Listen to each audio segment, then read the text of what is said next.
Hello everyone, welcome back to my channel. My name is Jalen and today I'm talking about my top 10 favorite books of 2020. So if you've watched my videos this year, I don't think any of these will be a surprise to you, so I apologize in advance. But I wanted to, just discuss all the books that I was really excited about this year, that I, fell in love with. I found so many new authors that I'm so excited about. Learned a lot this year, which ties into my beer pairing for today's video. A beer from modern times called Accumulated Knowledge, which I definitely have this year. I've read 94 books total, and so that's the most I've ever read in my entire life, and so I'm really excited about that.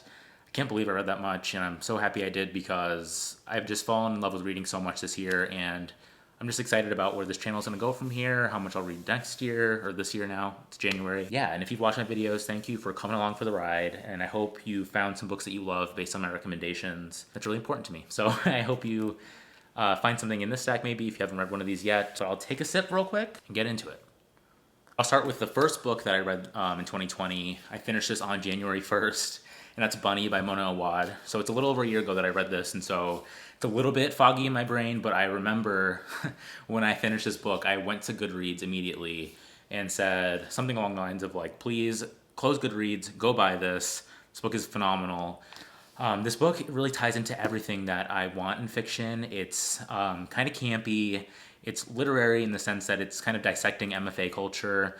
We follow this student who is kind of an outsider, who's in his MFA program in this cohort with these other women that are kind of like a clique in a sense, and they start to hold these like seances, which they eventually invite her to, that involve bunnies and boys, and so you kind of see her outsiderness get played with by this group of girls, and yeah, it was just really fun. I mean, if you like Mean Girls or Heathers, this is like the literary comparison to that, adding a little bit of like horror into it as well, and I thought it was just so fun, and the ending totally surprised me. I remember like when I closed it, I just sat there thinking about it for a bit, like what did I just read? Like it's so good.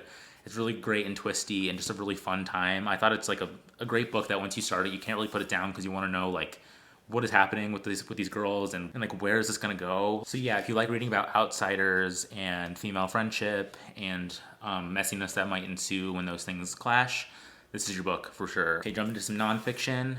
I have In the Dream House by Carmen Machado. I mean, hands down, like no question, the best memoir I've ever read in my entire life.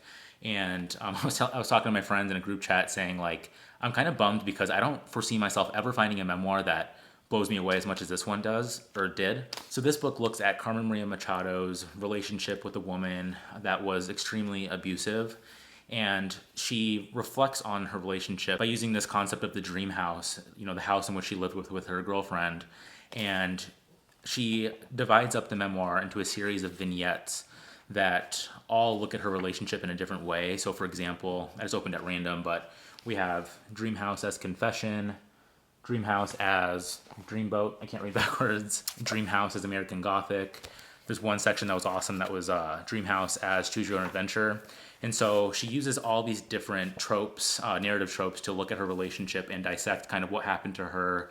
And you see her ultimately process what she went through by looking at it through these different vignettes and then ultimately producing this book. What I found so awesome about this book is that she took, a very devastating situation that she was in and made something so beautiful. And she doesn't even just look at her relationships. She also like examines queer relationships in the absence of, documentation of domestic abuse in queer relationships. And so I thought it was really awesome in the sense that she includes some essays as well about queer villainy and why it's not really often represented in mainstream culture. And this is kind of like a, necessary addition to that discourse. And yeah, I just thought it was excellent. Cannot recommend it enough. It's just like, if I had to recommend any memoir to someone, it would be this. Obviously going in with trigger warnings about domestic abuse, but yeah, it's just insanely innovative and just blew my head off. And so yeah, thanks Carmen for doing that to me. So it's not just me raving about this. I feel like I've seen multiple best of 2020 lists that have included this as well. So yeah, you can't really go wrong here, with trigger warnings going into it, but excellent stuff. Have So You Want to Talk About Race by Ijeoma Oluo. I had to include this book in my top 10 because I think this book is so critical that everyone reads. And this is kind of like a really great starting point for, making sure that you are actively engaging in anti-racist reading and continuing to learn about systemic racism. And I learned so much from this book. This is a really great resource in terms of, getting kind of like that baseline knowledge about kind of where the issues stand currently in America, and just making sure you get this baseline so you can kind of continuing your research into this topic. So like, for example, Ijeoma Oluo covers many different topics here, including what is racism, what if I talk about race wrong, why am I always being told to check my privilege, what is cultural appropriation.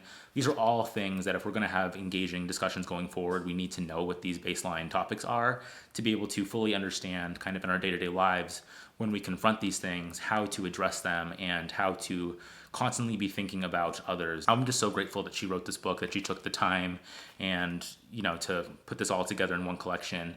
I think it's just stunning. She's a great writer. She writes very clearly. If you want to find a book about racism in America and racism generally, I highly recommend this one. I think it's a really great, excellent, cohesive collection about this. Yeah, very grateful for it. Finally, for nonfiction, I have Wow, No Thank You by Samantha Irby. I've recommended this book like countless times, it seems like, but I'm so grateful that I found Samantha Irby's books this year. She's an amazing essayist, a humorist essayist, and she covers a variety of topics in her collections. After reading this one, I ended up reading all of her books, and they're all very comparably excellent. You can't really go wrong with any of them, but with this being my first one that I found, I think it's my favorite, and I do recommend going into it with the audiobook because she narrates, and she's just so funny, and I just love hearing her voice telling her stories. It's a really great collection of personal essays. She often uses lists that are hilarious. For example, I think my favorite essay in the collection is called Hello 911, in which she covers a variety of very anxiety-inducing things that we experience on a frequent or daily basis. And basically she says, "Hello 911, please get me out of this situation." And it was so relatable and funny, and I laughed out loud a couple times reading that one. If you like to listen to like humorous essays, you can't go wrong with her. I think she's one of the best doing it right now. And so yeah, check out her stuff. I have Death in Her Hands by Ottessa Moshfegh. I read all of her books excluding her one novella in 2020, which I'm actually reading right now.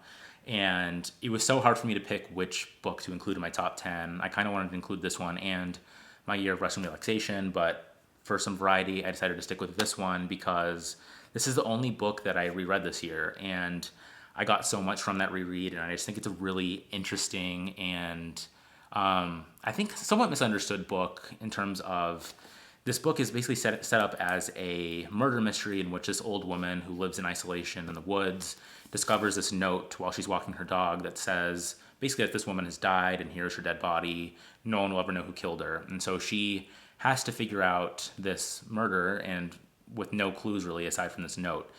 And you see her descent into madness, and you see how her prior really terrible marriage that she was in for most of her life, completely devastated her once she's now a widow. And you kind of see her reckoning with the missed opportunities of her life, just being married to a man that was really terrible to her. And you see that kind of play into the murder mystery that ensues. And so, yeah, I think going into it, I would less expect this to be a traditional like Agatha Christie murder mystery.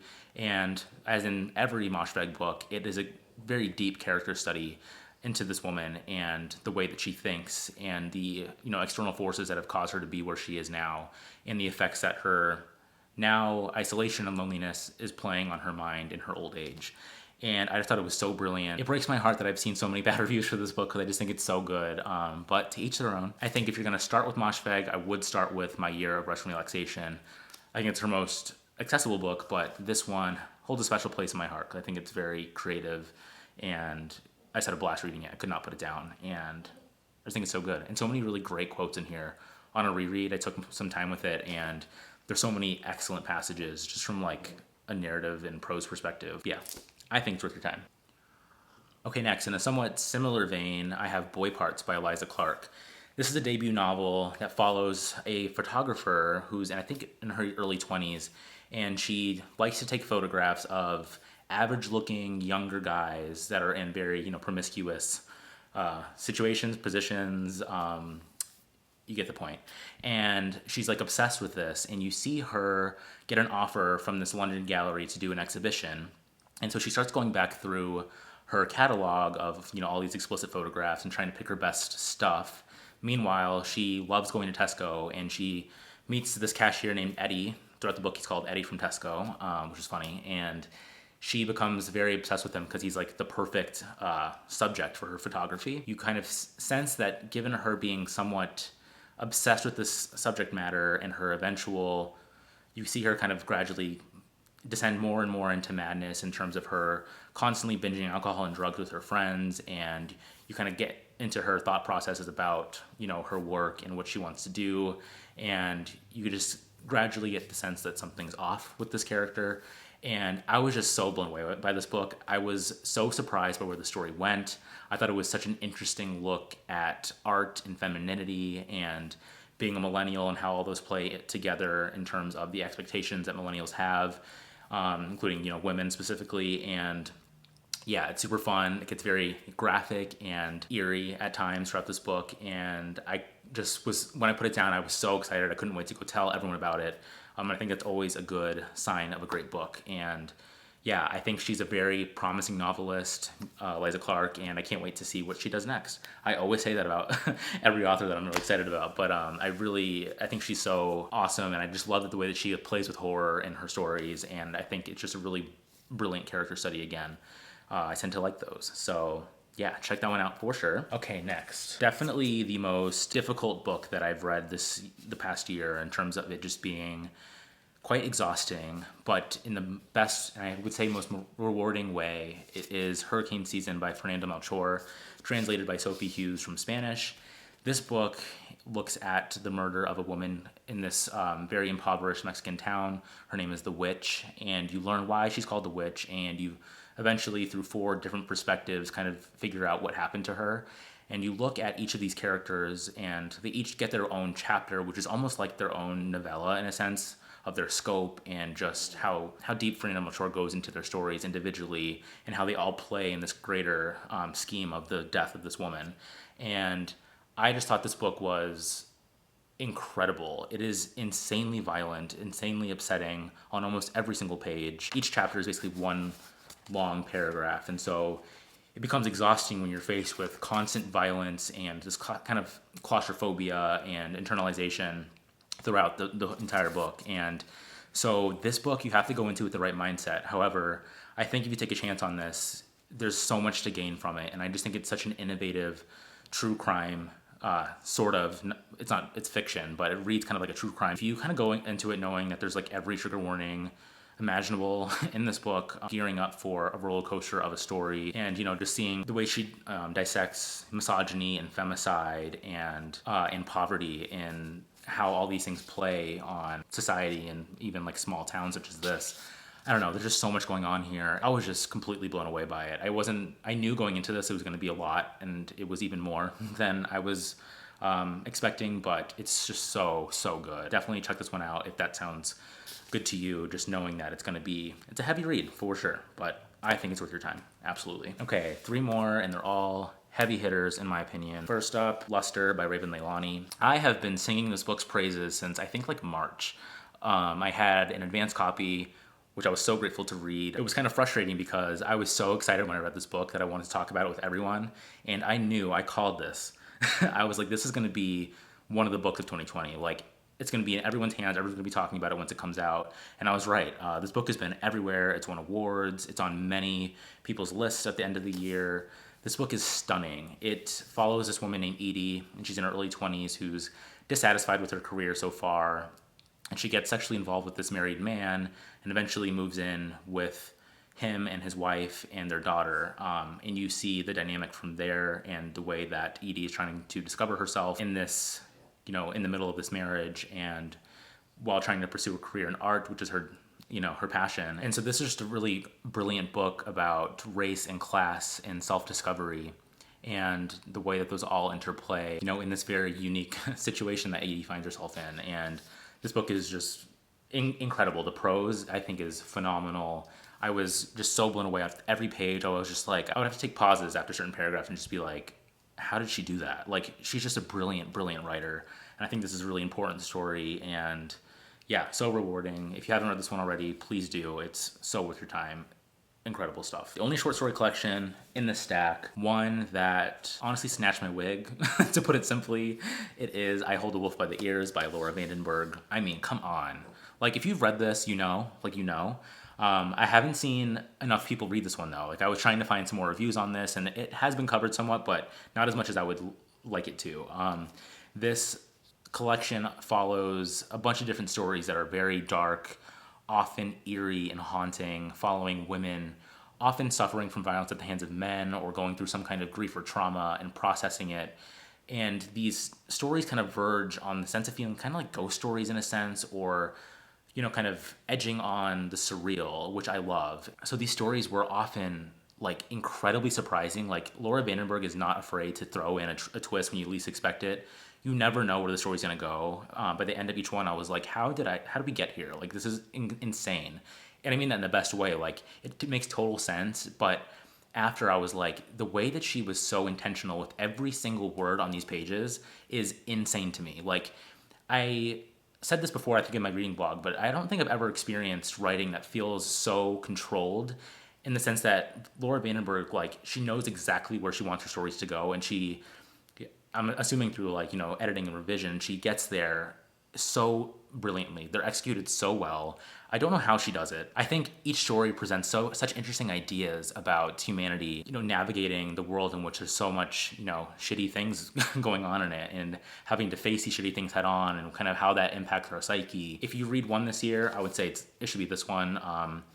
Based on what I've read in the last year, I read a lot of really great story collections, but this one was just the knockout. 100%. And yeah, I'm hyping it up, but I think it's totally worth it. Yeah, pick this one up, please. I don't know if this is my favorite book of the year, but I know it's up there, and I love this book to death, as many people do. It is Real Life by Brandon Taylor. Shortlisted for the Booker, has been on countless year-end lists. I think has done pretty well based on how much coverage I've seen of this book, but I absolutely love this story following a Black graduate student who is, over the course of one weekend, navigating friendships and relationships, various microaggressions from his peers, and just trying to discover himself and what he wants to do with his life. And while, dealing with the treatment of others to him throughout this weekend, and as you learn later, throughout the course of his life. The prose was beautiful. I was stunned on every single page. Again, Brandon Taylor, like many of these authors in the stack, is such a skilled writer in the sense that he's so, it just seems like dialed in. Like when you start reading this book, you're like, this is it. You know what I mean? Like this is what at least for me personally, like when I pick up books, I can usually tell within like the first 10 pages whether it's going to be like one of those books. And this was it for me from the first page. It's excellent. Yeah, Wallace is a character that'll stay with me forever. I loved him, and I just think this is a really amazing story. So moving and devastating, and there's a lot to unpack here. I think this is a great book for discussions as well. Brandon Taylor is just awesome. I follow him on Twitter, and he's so funny. And his new short story collection comes out in, I think, June or July, which is like my most anticipated book of the year, I think. So yeah, definitely check them out if you haven't yet. So yeah, thank you for watching me rave about these books. I think they're all phenomenal. Please let me know in the comments below what your favorite book of the year is, or even top 5. I want to add some more books to my TBR, and I'm curious to know if we have overlap or some new titles that I want to check out. So yeah, cheers to even more excellent reading in 2021. So until next time, cheers.